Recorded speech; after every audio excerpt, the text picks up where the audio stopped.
Les invito a ir a la palabra del Señor en Deuteronomio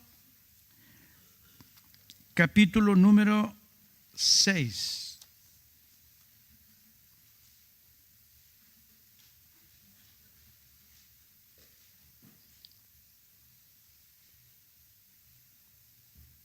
Perdón, vamos a comenzar con Deuteronomio 7, el capítulo siguiente. Deuteronomio capítulo número 7. Y quiero, antes de dar lectura a la palabra del Señor, advertir algo que se ha dado en forma repetida en esta reunión. De una y de otra manera, tanto la hermana que está coordinando la reunión, como con los cánticos que hemos cantado, y en especial la experiencia que hemos tenido hoy día en la celebración de la Cena del Señor, hemos hablado del pacto. El pacto de Dios. Y por supuesto que siendo la médula de la fe en la cual está afirmada nuestra convicción, nuestra fe, no es raro que en una reunión expresemos y manifestemos certeza en cuanto al pacto de Dios con nosotros. Pero en este relato vamos a ver cómo comenzó esto. Deuteronomio, capítulo número 7, verso 1 al 5, dice así. Cuando Jehová tu Dios te haya introducido en la tierra en la cual entrarás para tomarla, y haya echado de delante de ti a muchas naciones, al Eteo, al Gergeseo, al Amorreo, al Cananeo, al Fereceo, al Heveo y al Jebuseo, 7 naciones, mayores y más poderosas que tú. Y Jehová tu Dios las haya entregado delante de ti y las haya derrotado, las destruirás del todo. No harás con ellas alianza, ni tendrás de ellas misericordia. Y no emparentarás con ellas, no darás tu hija a tu hijo, ni tomarás a su hija para tu hijo, porque desviará a tu hijo de en pos de mí, y servirán a dioses ajenos. Y el furor de Jehová se encenderá sobre vosotros, y te destruirá pronto. Mas así habéis de hacer con ellos: sus altares destruiréis, y quebraréis sus estatuas, y destruiréis sus imágenes de acera, y quemaréis sus esculturas en el fuego. Amén. Señor, te damos gracias por esta tu palabra.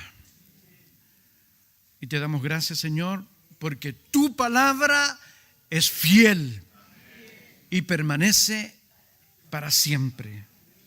Amén. En una oportunidad, un anciano de 70 y tantos años, 71 años creo que tenía. Este es un hecho real que sucedió en el siglo antepasado. Iba en un tren y se le acerca un joven a este anciano y se da cuenta que este anciano va leyendo una Biblia. Y el joven le pregunta: ¿usted está leyendo la Biblia? ¿Usted todavía cree en los cuentos y en las historias que cuenta la Biblia? Y el anciano lo quedó mirando. Sí, le dijo, yo creo. Y él le dijo: yo soy universitario y he entendido a través de la universidad que la Biblia no tiene ningún valor, que no tiene ninguna importancia. ¿Así? Eso lo han dicho en la universidad, le dijo el anciano. Sí, le dijo, mire, yo le podría ayudar a usted a comprender la ciencia, porque en la ciencia está la verdad. Pero como ahora me voy a bajar en la próxima estación, le pido su tarjeta personal. En ese tiempo se usaba la tarjeta, ¿no? La tarjeta personal. Uno sacaba una tarjeta y decía, este es mi nombre, este es mi teléfono. Le pido su tarjeta personal para yo enviarle algunas cartas con algunos estudios científicos para poder enseñarle a que no siga leyendo la Biblia, sino lea los artículos científicos. Así le dijo el anciano. Y con un poco de desgano, él sacó de su bolsillo, de su abrigo, le pasó la tarjeta y el joven, cuando la vio, la tarjeta pertenecía, y este anciano era Louis Pasteur, un eminente científico, director general de la Facultad de Investigaciones Científicas de la Universidad Nacional de Francia. El joven se sintió muy avergonzado, porque él iba a la universidad, creía que le podía dar lecciones a un anciano. Y resulta que este Louis Pasteur era un eminente científico, entre paréntesis, fue el creador de la vacuna contra la viruela, la vacuna contra la rabia. Ustedes conocen el término leche pasteurizada, ¿sí? Ya, él inventó y echó por tierra la creencia que había en forma milenaria que existía la creación espontánea de seres vivos. Y Louis Pasteur, un creyente en Dios, dijo, no, nada nace y nada crece en forma espontánea. Todo ha sido creado por Dios. Y él inventó pasteurizar la leche, el vino, que consiste en aplicarle una cantidad de calor por un corto tiempo a estos líquidos y eliminarle las bacterias y las imperfecciones. Y es algo que ahora se usa en forma natural. Tú compras leche pasteurizada, el que lo inventó fue este varón. Él iba leyendo la palabra del Señor, porque la palabra del Señor es desde siempre y es para siempre y permanece para siempre. Y volviendo al relato que hemos leído acá, hay una instrucción de parte de Dios para el pueblo de Israel en el sentido de que deben poner cuidado en seguir ciertas ordenanzas para que ellos puedan tener éxito y puedan tener un final feliz con respecto a los preceptos que Dios les estaba presentando. Y por supuesto que llama la atención que hay una expresión bastante fuerte en cuanto a descartar la posibilidad de que hubiera alianza y hubiera amistad entre el pueblo de Israel y los pueblos que habitaban en esta tierra que Dios le había prometido. Anteriormente, el Señor, a través de Abraham, su padre del pueblo de Israel, había hecho una promesa.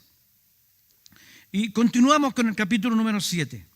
Y ahora el verso número 6. Porque tú eres pueblo santo para Jehová tu Dios.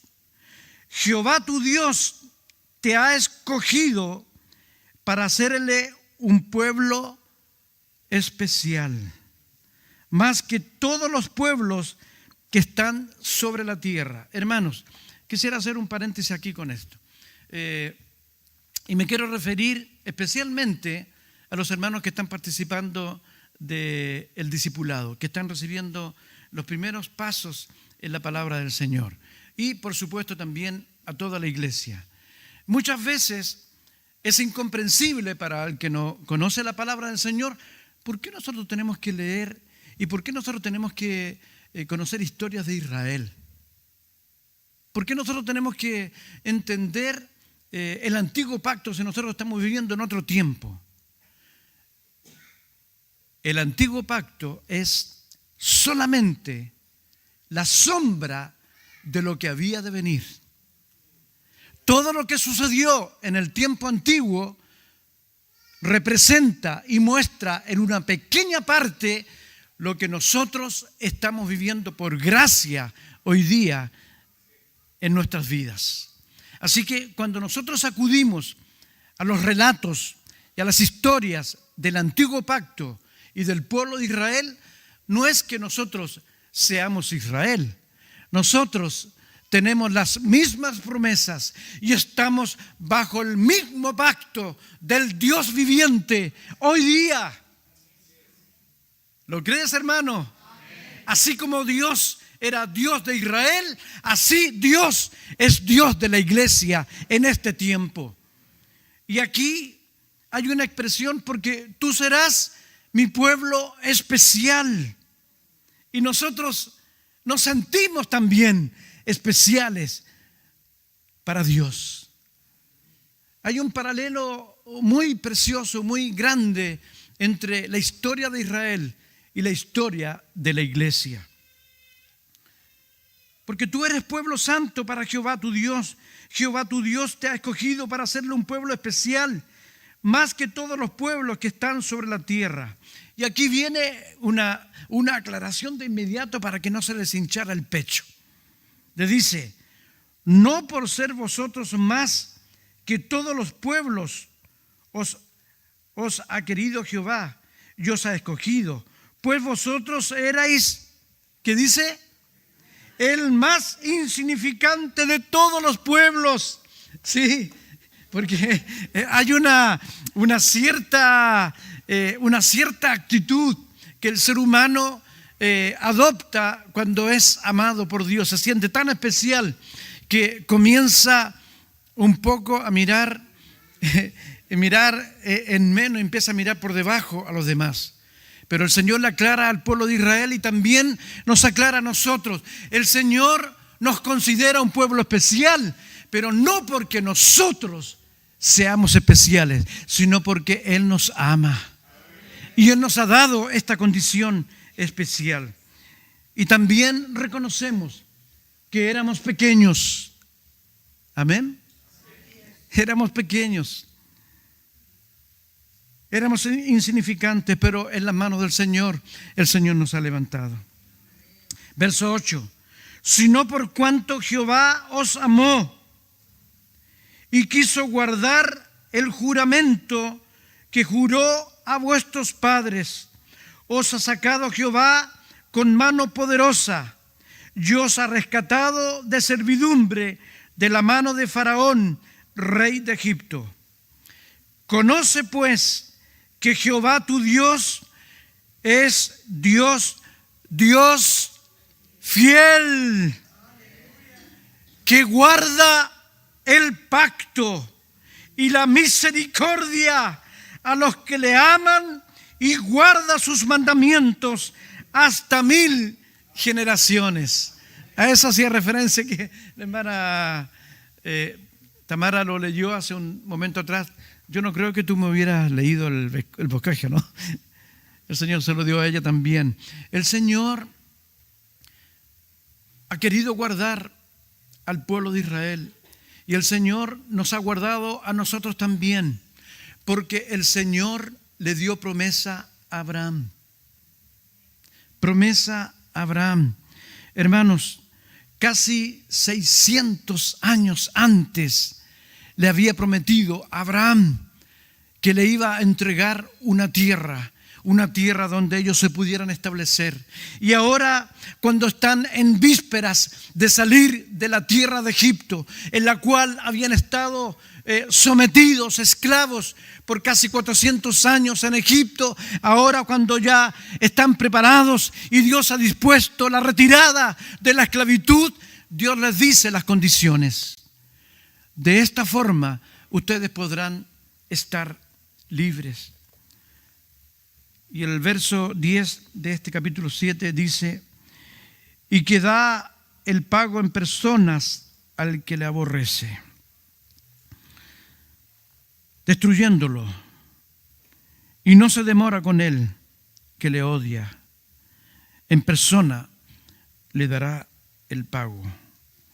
Guarda, por tanto, los mandamientos y estatutos y decretos que yo te mando hoy que cumplas. Esta palabra es dura, hermanos, pero es la palabra completa. Nosotros habitualmente escuchamos, predicamos y enseñamos de un Dios de amor y un Dios de misericordia. Pero también Dios es justo, completamente justo. Y todos aquellos que le rechazan, todos aquellos que odian a Jehová Dios, tendrán un día, tristemente, su paga. Así lo dice la palabra del Señor. Fidelidad. Y les quiero invitar que vamos a Primera de Reyes, capítulo 17. Y hay aquí un relato muy hermoso del profeta Elías. Primera de Reyes, capítulo 17, verso 8 en adelante dice: vino luego a él palabra de Jehová diciendo a Elías: levántate, vete a Sarepta de Sidón y mora allí. Y he aquí que yo he dado orden allí a una mujer viuda que te sustente. Eso ya es raro. ¿Ah? Entonces Elías, él se levantó y se fue a Sarepta. Y cuando llegó a la puerta de la ciudad, he aquí una mujer viuda que estaba allí recogiendo leña, y él la llamó y le dijo: te ruego que me traigas un poco de agua en un vaso para que beba. Y yendo ella para traérsela, él la volvió a llamar y le dijo: te ruego que me traigas también un bocado de pan en tu mano. Y ella no aguantó más y le dijo, y ella respondió: vive Jehová tu Dios, que no tengo pan cocido, solamente un puñado de harina tengo en la tinaja y un poco de aceite en una vasija. Y ahora recogía 2 leños para entrar y prepararlo para mí y para mi hijo, para que lo comamos y nos dejemos morir. Elías le dijo: no tengas temor, ve, haz como has dicho, pero hazme a mí primero de ello una pequeña torta, cocida debajo de la ceniza, y tráemela, y después harás para ti y para tu hijo. ¿Qué le parece, hermano? ¿Qué petición más extraña y tremenda de parte del profeta para una mujer pobre, viuda, con hambre y con escasez? Y le insiste el profeta: anda, prepárala, pero primero tráemela a mí. No hay expresión ni de soberbia, ni, ahí se usa un término ahora, ni de poca empatía. Muy poca empatía parece aparentemente tenía Elías con esta viuda. Le está pidiendo primero para él. Pero lo que estaba hablando el profeta Elías provenía del corazón de Dios. Muchas veces, hermanos,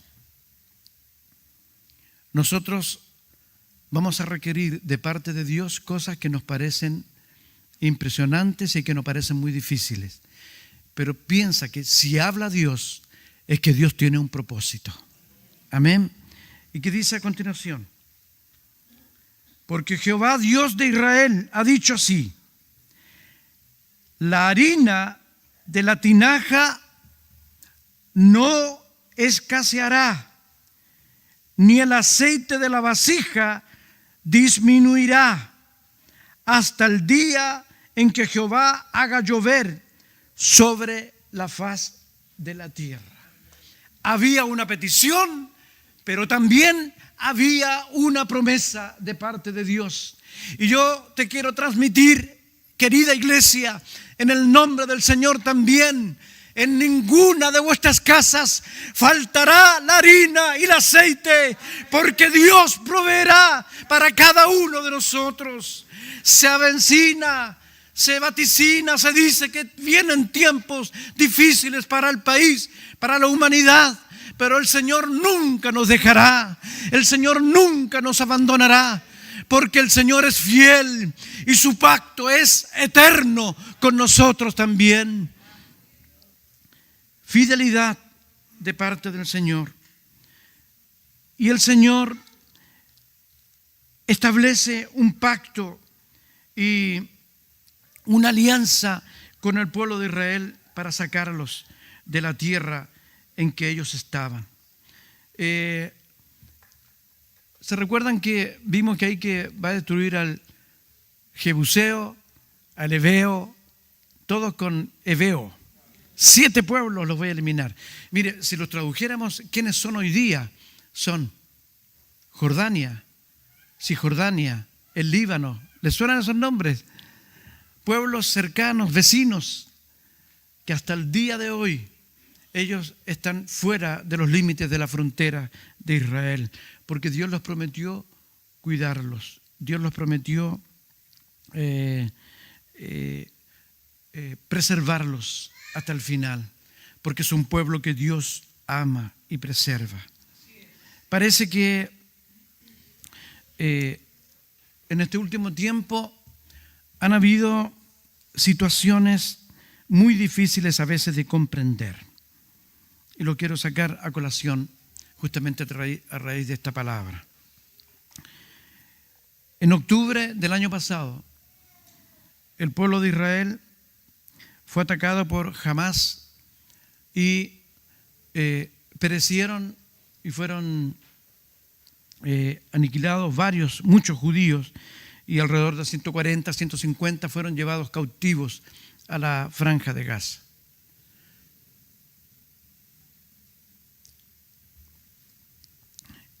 El gobierno israelí actualmente y el ejército israelí ha actuado con mucha dureza y con bastante crudeza para hacerse venganza y rescatar a los que están aún cautivos. Y muchas veces yo reconozco que hasta yo he pensado, hermanos, pero ya basta ya.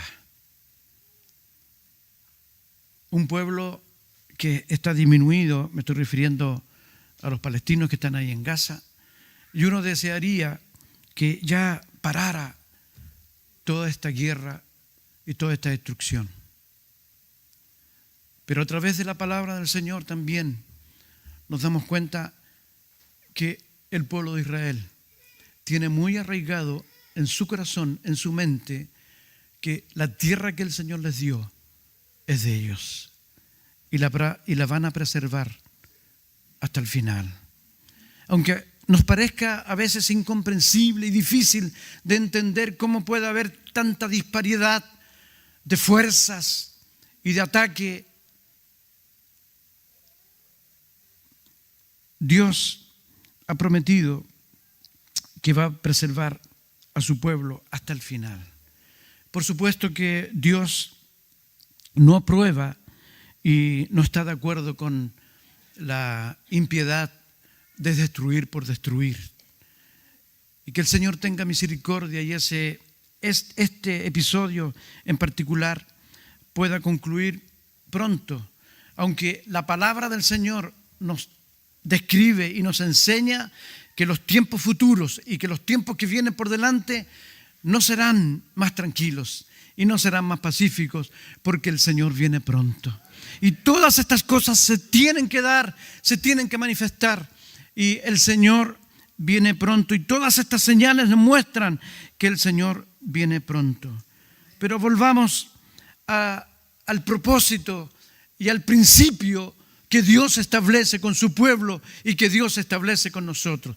Dios ha hecho un pacto con nosotros. Y hoy en la mañana, a las 10:30 de la mañana, nosotros comenzamos haciendo memoria justamente de este pacto. De este pacto que fue tremendamente fuerte en la ley, tremendamente estricto en la ley, pero que llegando el Señor Jesucristo estableció salvación por la fe. Ya no siguiendo una cantidad de preceptos, una cantidad de leyes, sino el Señor nos ha entregado un pacto de gracia, un pacto de misericordia, donde nos ha llamado a salvación por pura misericordia. Hermanos, he extraído, esto no lo he hecho yo de mi propia cosecha, sino que lo he extraído literalmente de la Biblia, del diario Vivir. Ahí hay un resumen que me pareció interesante compartírselos. Un pacto de parte de Dios, y si de Él depende, ese pacto es fiel. Permanece siempre fiel. ¿Dónde puede fallar este pacto? Por nuestra parte. Porque nosotros somos débiles, somos frágiles. Muchas veces tenemos el deseo, tenemos el propósito, tenemos la intención, pero muchas veces fallamos. Amén. Muchas veces fallamos. Yo lo digo yo también. Quisiera ser todo el tiempo completamente fiel, completamente entregado al Señor, pero de parte de nosotros muchas veces fallamos. Pero Él, en su misericordia, nos da fuerzas para poder cumplir este pacto con Él. Y este resumen dice así: nosotros podemos obedecer a Dios por obligación, pero también lo podemos obedecer desde nuestro corazón. Cuando le amamos más que cualquier relación, actividad, logro o posesión. El Señor Jesucristo dijo que todo aquel que no tenga por fin amarme a mí primero y después a su familia no es digno de mí. Y si nosotros amamos primero al Señor, yo les garantizo, hermanos, si nosotros amamos primero al Señor, amaremos mejor también a nuestra esposa, a nuestros hijos, la esposa al esposo. Cuando nosotros tenemos primero al Señor, nosotros estamos actuando con una obediencia correcta. Pero también podemos obedecer con nuestra voluntad, cuando nos comprometemos a Él plenamente, con toda nuestra mente le hacemos su voluntad. También podemos obedecer con nuestra mente, valga la redundancia, hermanos, pero en el siguiente sentido: cuando nosotros procuramos conocerle a Él y conocer su palabra, para que sus enseñanzas y sus valores formen la base de todo lo que creemos, pero también de todo lo que hacemos. Hermanos, nosotros podemos ser muy dados a aprender y a entender muchas cosas, pero lo más importante es poner la palabra por obra, ser hacedores de la palabra. Entonces, si hay una forma de obedecer al Señor, es que conozcamos la palabra. El Señor nos prometió que el Espíritu Santo nos iba a recordar su palabra. Pero el Señor no nos puede recordar algo que nunca hemos leído, nunca hemos aprendido. El Señor nos invita a estudiar, escudriñar su palabra. Y los hermanos que están en discipulado y la iglesia toda, cuando participa de la escuela bíblica, lo que está haciendo es un acto de obediencia. Obedecer es también estudiar su palabra. Obedecer al Señor con nuestras finanzas.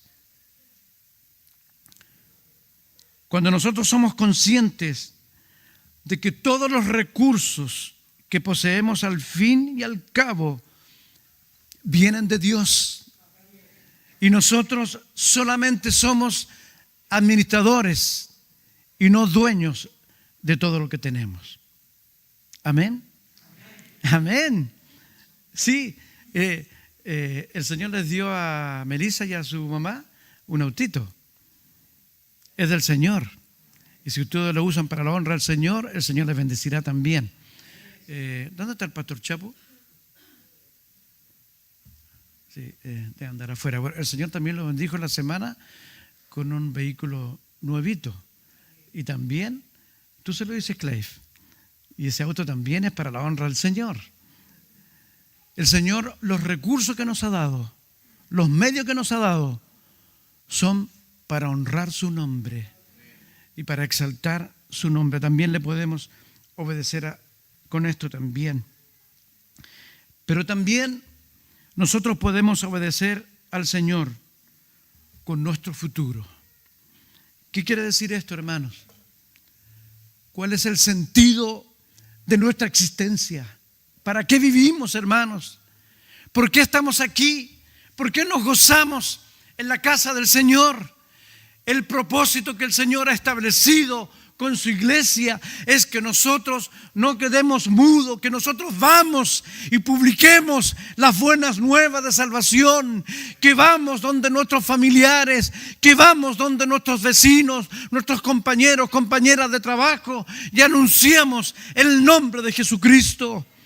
Ese es nuestro futuro, hermanos. Ese es el propósito que nosotros tenemos para poder obedecer al Señor, tener sentido en nuestra vida, tener propósito, alcanzar a los demás con este mensaje de salvación. Jeremías 31.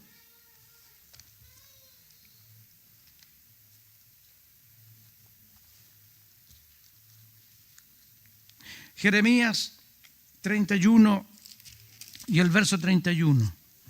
Y aquí se comienza a vislumbrar una tremenda bendición, hermanos. Jeremías 31. 31:1.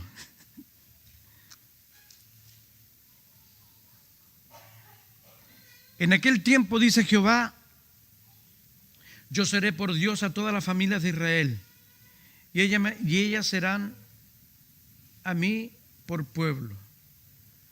Así ha dicho Jehová, el pueblo que escapó de la espada halló gracia en el desierto, cuando Israel iba en busca del reposo. Jehová se manifestó a mí hace mucho tiempo, diciendo, con amor eterno te he amado.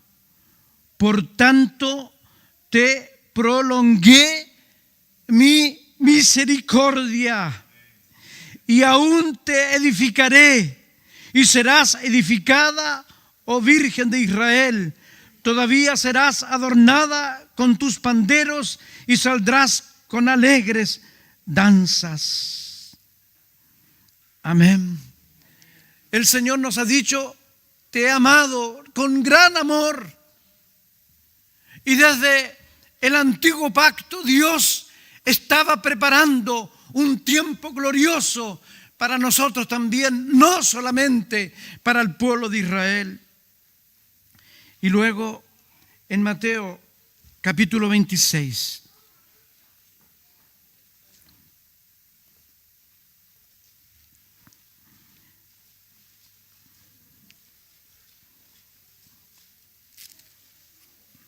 Mateo 26. Y esto es en el momento que el Señor está ante sus discípulos para celebrar la Pascua. Y les dice, Mateo 26, 26. Y mientras comían, tomó Jesús el pan y lo bendijo y lo partió y dio a sus discípulos y dijo: tomad, comed, esto es mi cuerpo. Y tomando la copa y habiendo dado gracias, les dio diciendo: bebed de ella todos, porque esto es mi sangre del nuevo pacto, que por muchos es derramada para remisión de los pecados. Os digo que desde ahora no beberé más de este fruto de la vid hasta que el día en que lo beba de nuevo con vosotros en el reino de mi Padre. Hermanos, aquí el Señor en forma sorpresiva, en forma impactante se presenta delante de sus discípulos y le dice: ahora esta copa es mi sangre. Ya no sangre de animal como en el antiguo pacto. Ya no más sacrificio animal. Esta ahora es mi sangre del nuevo pacto. Hermanos, si nosotros dimensionáramos completamente lo que significa cada vez que nos acercamos al Señor en oración, nosotros estamos reviviendo el nuevo pacto en la sangre de Jesucristo. Y el Señor les dice: esto es el nuevo pacto en mi sangre derramada. Me gusta mucho esta expresión, hermanos, que por muchos es derramada. Ya no es exclusivamente para el pueblo de Israel. Y nosotros estamos incluidos en esta muchedumbre que ha encontrado salvación. ¿Cuántos dan gracias al Señor por haber encontrado salvación? Aleluya, aleluya, aleluya. Hebreos 9.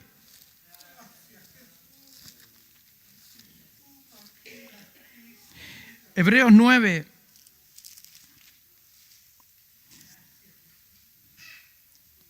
Dice desde el 11 en adelante: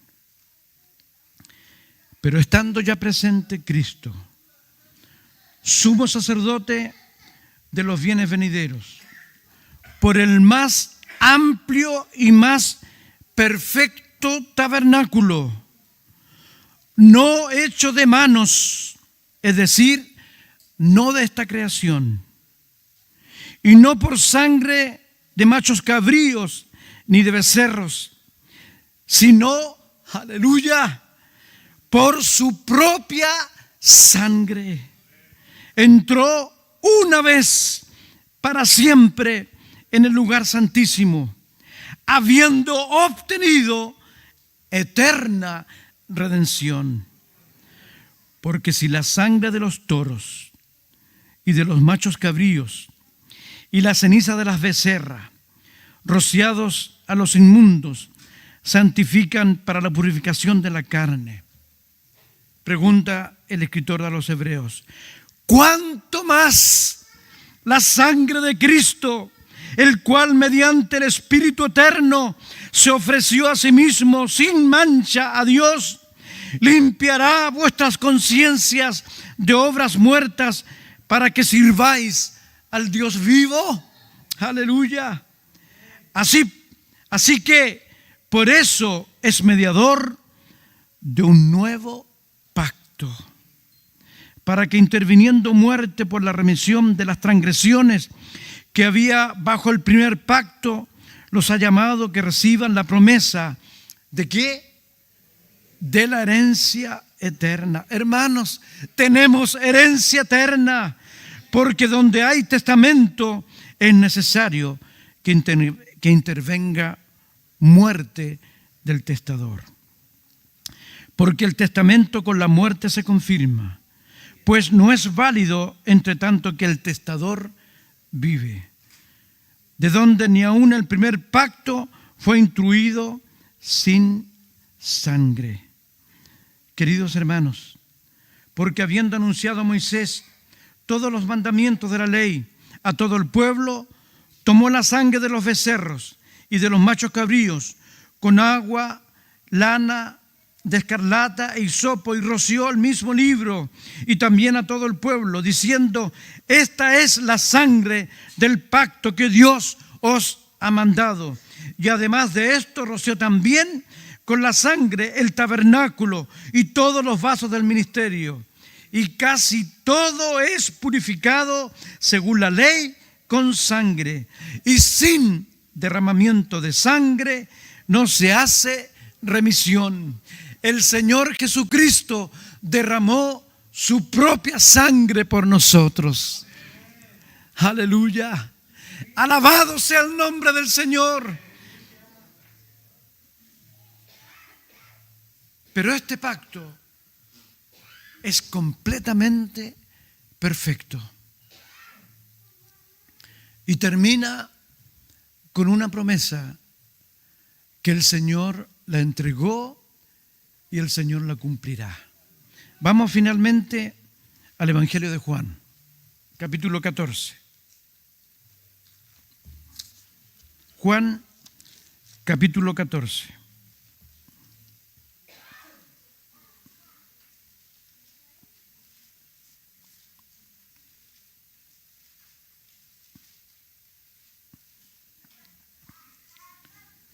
¿Lo han encontrado ya? Nos ponemos en pie, hermanos, y leemos Juan capítulo 14.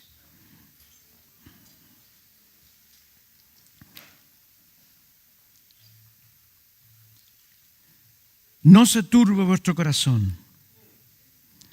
¿Creéis en Dios? Creed también en mí. En la casa de mi Padre muchas moradas hay. Y si así no fuera, yo os lo hubiera dicho. Voy pues a preparar lugar para vosotros. Leamos el 3 todos juntos, hermanos. Y si me fuere y os preparare lugar, vendré otra vez y os tomaré a mí mismo, para que donde yo estoy, vosotros también estéis. ¡Aleluya! ¡Aleluya! El Señor lo dijo. El Señor lo prometió. Y el Señor es cumplidor de pactos. Él es fiel desde siempre y para siempre. Y si el Señor prometió que nos va a venir a buscar, Él lo cumplirá. Señor, te damos gracias. Te damos gracias, Señor, por tu palabra, por tu promesa, por tu pacto. Gracias, Señor, por tu fidelidad. Señor, ayúdanos, te rogamos. Te rogamos, Señor, en esta mañana. Ayúdanos, Señor, a cumplir la parte que nos corresponde de este pacto. Ayúdanos, Señor, a ser fieles hasta el final. Aleluya. Amén. Amén. Amén. Que el Señor les bendiga, hermanos. Pueden tomar asiento. Amén.